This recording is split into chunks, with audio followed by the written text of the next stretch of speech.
Good evening. Hello, everybody. This is the Blackout podcast. This is C Black. On a snowy day here in Michigan. For you that stayed home, what's that word use? For the people who stayed home, good idea. Let's do this. This is old school rounding first and heading for second. I'm C Black, and this is the Blackout podcast. Some things that we can talk about tonight. I think we freelanced the other day. And I was basically getting some things off the top of my chest. Been sitting on there, just sitting there. They need to be removed. And it's funny. Each day I run somebody, and it brings me back to that again. Family. And I guess, you really break it down, your family is supposed to be better than the people that you're surrounded by.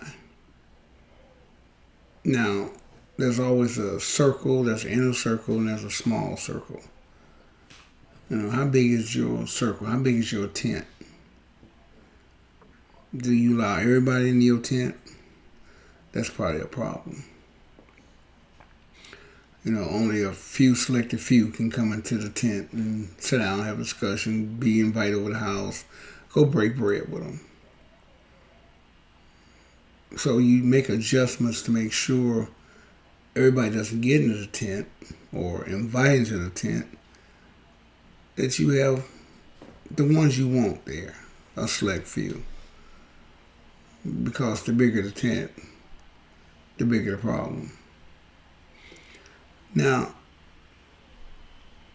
one thing has resonated with me over the course of this time is that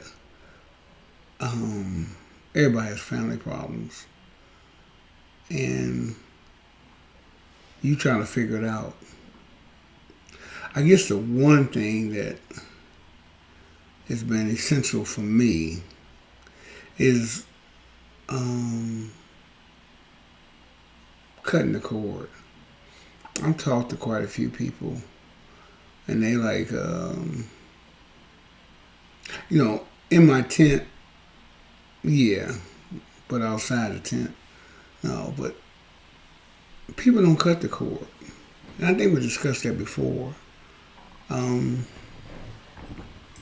It's really weird about that, because I've been trying to figure out, why can't you cut the cord? Why? And I hear people say, no, you don't. And someone said, I don't care what you do, you're never supposed to be through.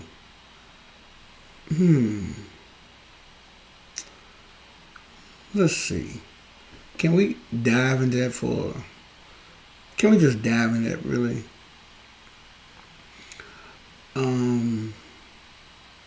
What's a hoarder? A hoarder is someone who gathers up everything. Don't throw anything away. They keep it all. They put it somewhere in the house, basement, garage, wherever. Storage companies, they don't throw away anything. They keep it. And over time, they've collected a lot of items. Let's say that. Now, it's funny. They don't want to throw away anything. They want to hold on to it, and they're like, But finally, someone says, well, let me ask you a question. I went in your closet, I went in your garage, I went in your basement. Here's all your stuff. Let's go through and see what you need. And, reluctantly they may say, okay, fine. And when you go through it, you find out, I don't need this stuff. Now, you don't want to get rid of it, but you don't need it. You're not using it. It's just there. It's taking up space. But you say to yourself, well, wait a minute now. I don't want to get rid of that. But it's been sitting down here 5, 10 years. It's new. You never used it. Women still wear dresses, clothes. I'm sure they really do it today. They go buy something, don't wear it right then. A few months later, a few years later, they're frying bacon. So they go back in the closet, look at that outfit they had bought when they were a smaller size. That outfit doesn't fit now. And you say, well, just get rid of it. Donate this money. Give us money. Oh, no, I'm not getting rid of that. I'm going to wear this again. So they hold on to it. As time goes by, months turn into days, turn to months, months turns into years. And it's a brand new tag on it, just sitting in there. Can't fit it no more, can't get in it. But just want to hold on to it. And it's something with the hoarder. They hold on to all of it. They go through all the stuff. And you say, but you're not even using this. Is that what we go through with family?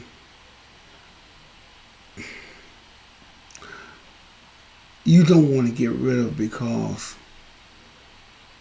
maybe it used to be good. And if it used to be good, I get it. You hold on to it. What if it was just so-so? It wasn't as good as you thought it was. Matter of fact, it's caused you more pain and hurt to have it around than did keeping with it. What do you mean by that is, you go through with family. I don't think with a friend you do it, because you know why? With friends, you cut the cord. Family, you hold on. So, you go through this idea of them sticking knives in you, and you say, well, we laugh together and, share some very good moments. So you say, well, how can I get rid of them? Because I remember back on that. We always think the good old days were good. We don't remember. There was quite a few bad days in there. But we remember the good days. I get it. We pick and choose. Go, oh, man, remember that? Oh, God. Yes. I get it. But don't you say to yourself, wow, if I really think about it, man, what was you doing? There's a lot of bad times in there, if I really think about it. And I'm trying to figure, because I've seen mothers, fathers, not be that good to their kid. And the kids, to their credit, keep them around. They do. And they go on, and I think it does get better. Hopefully it does. It couldn't stay the same. Well, I guess it could, but hopefully it gets better. Now, that's what I'm examining there.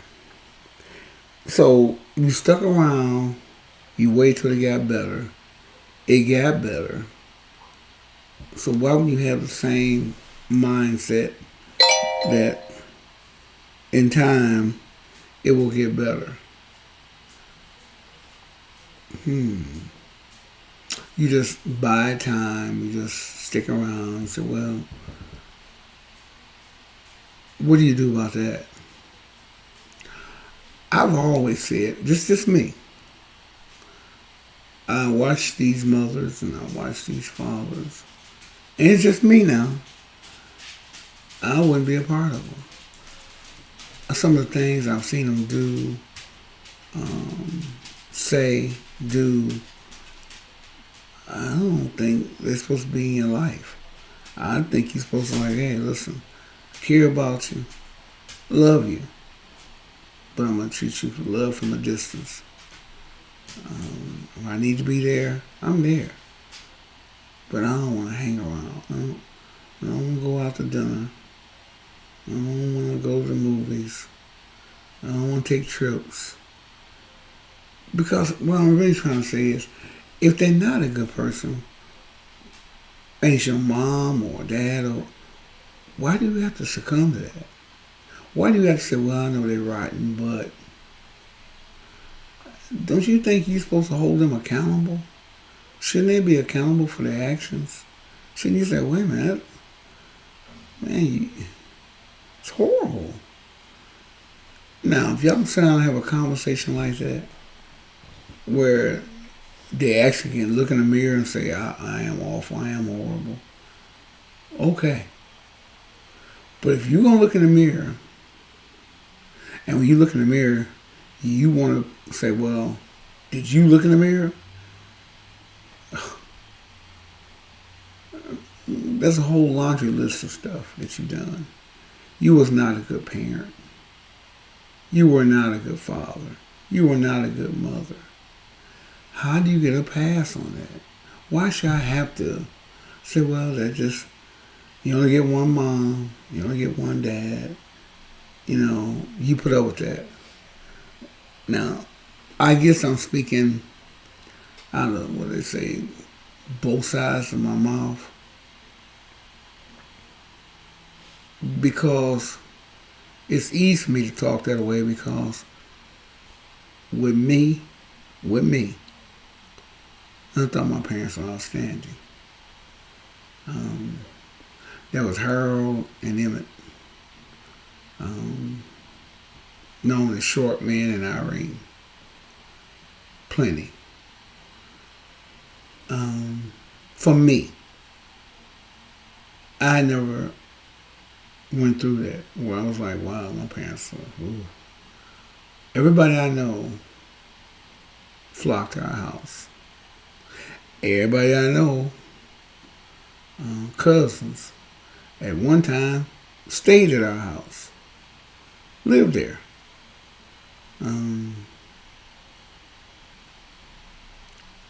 I thought they were great parents. Again, this is me. Somebody said, oh no, they weren't all that. I got it.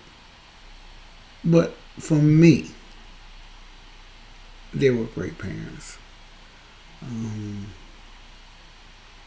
I always tell the story of when Christmas come along, and I was little, I didn't pray for gifts.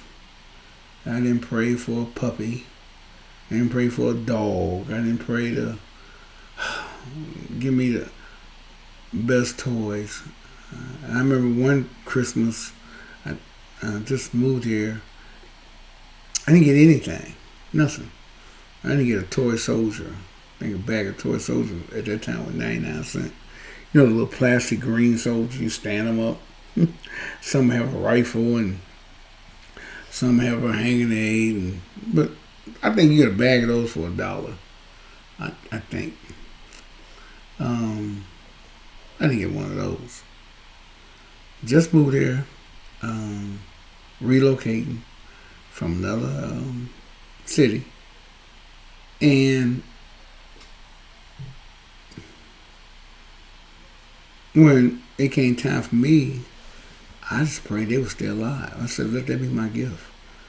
I just want them to be here for me. Some could call that selfish, some call that whatever. But for me, that's what I want. Love them that much. Truly. I don't know back in the day what people did, and I know that's what you do. I remember as they got sick and was winding down in life. It's really weird. They got sick at the same time, and they're both living with me. But and people say, "Well, you're gonna be blessed," and I'm thinking, blessed for what? Taking care of my parents. Blessed for doing what I'm supposed to do. Again, that's what I prayed for them, was them to stay around. They were good to me. Good. I blessed. I've already been blessed. Already. By just having them. Their heart, they wore it on the outside. You can see it. It wasn't not visible. It was visible by everything they done. Everything. Think about them often, which is a sign of, for me, greatness. For me. And I truly mean that. I think about them often. I thought they was a perfect pair. My father was something else, but it worked. It worked. It has a way of working. But reflecting on that, it's hard for me to say what I would have did, because they were solid to me. And I thought all parents were like that. I thought all parents figured out how to have a home. You know, when you ride down the street, you see a house, you pick it out and say, that's a nice house. But to me, what's inside, the interior of it, makes it a home. And what they garnered up and gave me was a home. And I thought everybody had homes. I found out I must have been in the car, or got in the car, because everybody don't have a home. They have a house. They don't have a home. It's not automatic. It's some have it and quite a few don't. They just don't have it. They don't have a home. The mom, the dad, some just ain't clicking. And it could be just rotten people. And I say that with earnest. The person at the top of the household, to me, dictates the barometer of the house. If you're going to be a loose cannon, if you're going to be all over the place, setting off little minefields here and there, well, they're going to follow the same footsteps. The same footsteps. They act accordingly the way you've acted. You've been a handful. So now, they're a handful. Maybe not as much as you, and maybe as much as you. But the top, the household created that. And I remember I had a cousin, and we talked, and I said, wow, it's amazing what's going on. Why could you all be like that? How could you all be like that? And so I said, well, it had to come from the top. Oh, no, they ain't come from them. I'm like, how could you all be like that? As kids, I never noticed that. I grew up with them. Man, as I got older,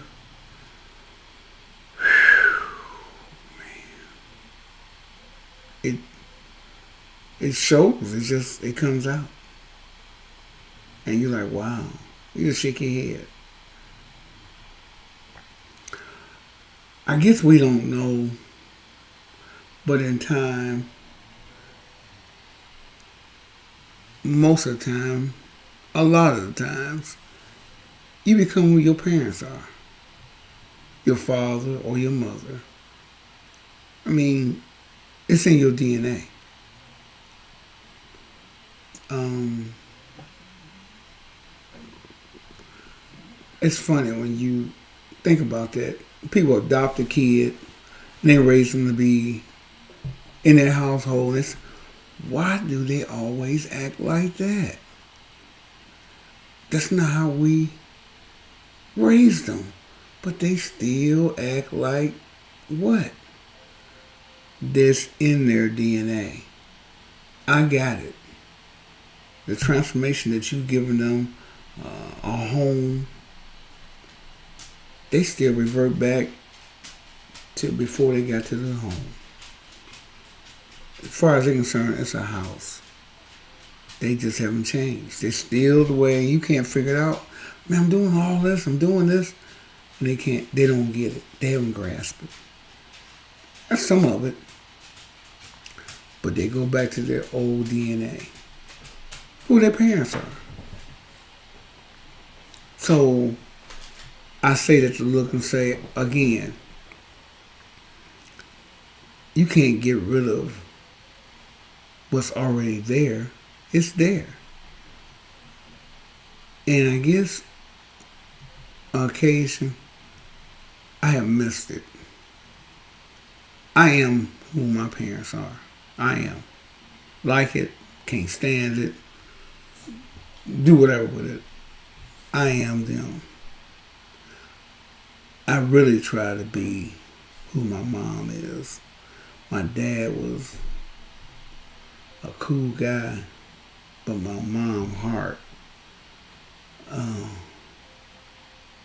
that's who I really, really inspired to be a part of. And I try hard to pass it on to mines. And I work at it constantly. It's a fight that's never over. You know, as long as they're here, what's that? They'll be your babies. Whatever age you are, when you leave here, they'll still be your babies. And so you try to make sure you leave that there. You try. It's tough. It makes you sometimes say, oh God, what the? But you still have to try and instill the right things. And there's a lot of things you're not going to succumb to. Smoking weed, I wave the white flag on it. Nothing I can do with them smoking weed. They go into the car. I think it's crazy, but they're going to get in that car. The other things, being cruel to people, being nasty to people, I'm not going to wave the white flag on that. No. And I believe you're supposed to help people. You're just supposed to be there to help. That's kind of who I am. And I want them to be the same. And let me throw the word kind about. I am that person. I do want to help. Now, if I don't help, that means you're just a rotten person. God knows that's not the way it's supposed to be. You don't pick and choose who to help.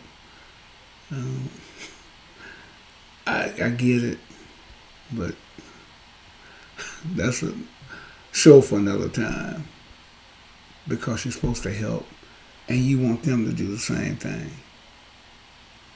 But I also know when there's a worm in the apple, if you grew it in your backyard, if you grew it in the house, if there's a worm in the apple, Throw the apple away. It's a worm in it. You're not going to eat that apple. What they say, one bad apple shouldn't spoil the whole bunch. So what you do is you get rid of that apple with the worm in it. For every time you take a bite and see a worm, you throw it. Get rid of it. How can that help? How can it help if you just say, well, I'm gonna keep the apple around. I'm not gonna throw it out. I'm gonna be a hoarder. I'm just gonna leave it here. It's got a worm in it. And tell me how that makes any sense. Again, if you had a rotten mother or father, I say I try to get it, but rotten is rotten. It's a rotten apple with a worm in it. It's just me. I didn't say it was right. I sure ain't gonna say it's wrong. Because I just think that it's just not healthy. When I say about healthy, do you know because you let it linger around, it pulls on you. It pulls. They're not going the same direction you headed in. They're not thinking about what you think about. They're thinking about themselves. You're thinking about, well, I need to help. They're not thinking about that. So if they're not thinking about trying to help, doesn't it hinder you? Doesn't it bother you that you're around somebody who's not trying to help? Want to help when they feel like it. Someone told me when I went to church and, I needed a commitment to go there.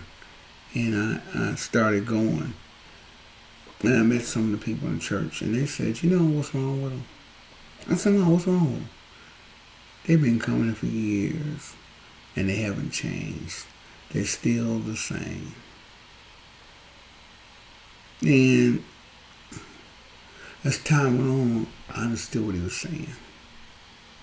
The reason you walk up in there is because you asked him, God, to make a change in who you are, your mindset. Make me different than I was before I first come to this door. It's supposed to make you different on that day. You may not be able to continue it, but that day that you wouldn't have been sitting there, you're supposed to take that home with you. That day. Maybe later on that day, tomorrow's gone, but you just not initiating it. You got to crawl before you walk. You're trying to get some momentum started. So from the time you walk into church and make a commitment, you're trying to change who you are. Like, okay, I'm not going to do that no more. I'm not going to do that no more. Okay, I probably can't get rid of all the things, but I am going to try to be a better person. I can't remain the same. But you know why they remain the same? Because they think they are a good person. They think they love who they are. So when you dealing with family and you tell family, hey man, or hey lady, you know what you did to me? Do you have any idea? Do you care what you've done? No, I don't see what you're saying, but I can tell you what you did to me. Well, wait a minute. Excuse me. I'm trying to tell you what you've done to me. Nope. I just want to discuss that. Don't want to hear that. None of that. I want to stay focused on what you've done to me. But I'm bringing up all the things you've done. Can you understand that? And they basically saying, I like who I am. I'm not changing. And it's in my DNA. You do know where I got this from. Oh, you didn't know. They used to tell me, You want people to be like you. Now, whatever that means, I didn't get it. But not people.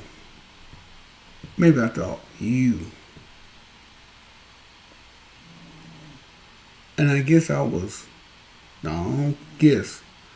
I was definitely wrong about that. When I do a cavity search, I understand clearly there was a hole in that tooth. There was a hole. I guess I was in denial and patched it up and moved on. But unbelievable. Unbelievable. And it resonates today. And I think because it was allowed to fester, it's too much. It's too much. It's too much. And again, they like who they are. So I always say that people change. Won't change. I like who I am. You got a problem with me. I love who I am. I took the car and ran over you and put it in reverse and ran over you again. But I like it. I like it. Sorry you don't like it, but I do.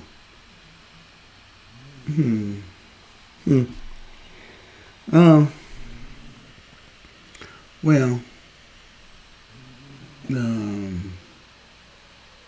As you can see, I'm still talking about this family thing because it's been 40, 50 years of this that you been around the person, so you don't just close the door and be done with it. You take some time, but you understand where you're going with this. And like I said, I guess it's, what was the show? Out with the old and in with the new. The same thing will happen for them. Their family will move on and they'll have new additions and new everything. I just won't be there. They'll be with their new ones. I'll be with my new ones. And in the end, you just wonder why people, they don't cut the cord. And I just don't understand. I must be a different cookie. I know. This guy on my shirt was a different cookie, right? Totally different cookie. I might be the chip in the cookie. But he really was the cookie. And it's funny, he's always been my favorite American. I've always said that. Excuse me. Muhammad Ali, for me, was just the greatest human being that I've known. That's just for me. I didn't ask you, well, he's crazy. There's nothing changed my mind. I've analyzed it, thought about it. I love some great people who have contributed to our cause. The kings and the trail that the women fought collectively. LBJ, the Kennedys, Clinton, all of them, even going back to Roosevelt, created a path for us to get where we are. Because I always said that this wasn't the plan when America brought us here. There was never the plan for us to have a black man in the White House, a black woman as a vice president. Those definitely wasn't supposed to be. Wasn't no black supposed to be. We're supposed to be the Indian. If we could start all over again, and that's probably what they thought, instead of killing up everybody, we should have got free labor. We can make much more money with free labor than just killing them off. So, look where we come. And look what we done with the opportunity. I watched Trump the other day. And I seen black people right behind him, cheering him on. And they out here today. Again, I stressed that about the Republican Party. Now, he nominated a black person for the Supreme Court. America says, well, the Republicans say no, open it up to anybody. Don't have to be black. Open up to anybody. Quite naturally said that. But again, you hear people go, oh, it's no difference between Republicans and Democrats. Wow. That is such... What is that? Just I'm denial because I want to love white people. And I've told you about that. We've been over there. For a white person to vote for Trump, how in the world can you be cool with him? How is that possible? If Malcolm X was running and they thought his stance on white people before he went to Megan, was the Malcolm X eye for an eye, and you told them you vote for Malcolm X, you think they'd put up with you? You actually think they'd break bread with you? They'd be done with you. Want you fired or got to get you out of there. But no, not us. We just got to figure out how we can get along with the white man. Because we don't want to get along with ourselves. But it's weird about that. You go to the hospital, trauma, receiving, was it cyanide, where a gunshot wound, stab wound. Black people go to the hospital, all their relatives, all their friends, packed, crying. Like, really concerned. You can feel the infamy coming towards that. But if that's the case, it was one of us who put them there.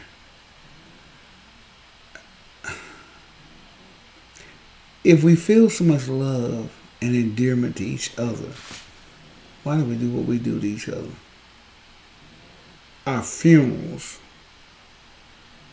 you can feel them. And that's how we want to feel. Like, remember this person. He was more than that. She was more than that. They were more than that. But we put them there. Now that makes sense. Like I said, check the box. Who do you think is going to rob you? Who do you think is going to carjack you? Who do you think is going to shoot you? Who do you think is going to stab you? Who do you think is going to murder you? All those things are by a black, young male.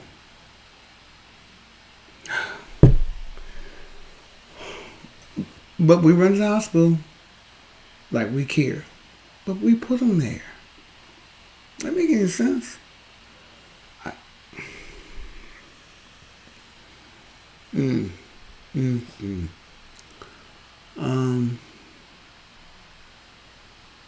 I think that's the show for tonight. Thanks for bearing with me through these times of venting. Make sure that you stay safe out there. The virus, we get through this, like Governor Whitmer said, get through these months, couple of months. I think by the end of April, it'll be on the run. It's still going to be here, but it won't be as severe. And we may finally get a chance to say, oh, maybe next year we're back to normal. Okay. Thank you tonight for tuning in. Always listen to the Blackout podcast when you get a chance. I think coming show we'll have a mayor candidate from Flint who's got a story to tell, and you should tune in and listen to that. We're going to have a finance guy on to give you some ideas on your finances, and we'll have a tax man on also to advise you on your taxes. These are some of the things we're trying to do in 22. It's been slow. A lot of things are going on. trying to get it in order. But stay tuned with that. You definitely like to hear a gentleman from Flint describe the whole Flint area, what they went through. So, for now, let's have a safe night. This OG rounding third and heading for home. This is the Blackout Podcast. Thank you. I'm C Black. Have a good night.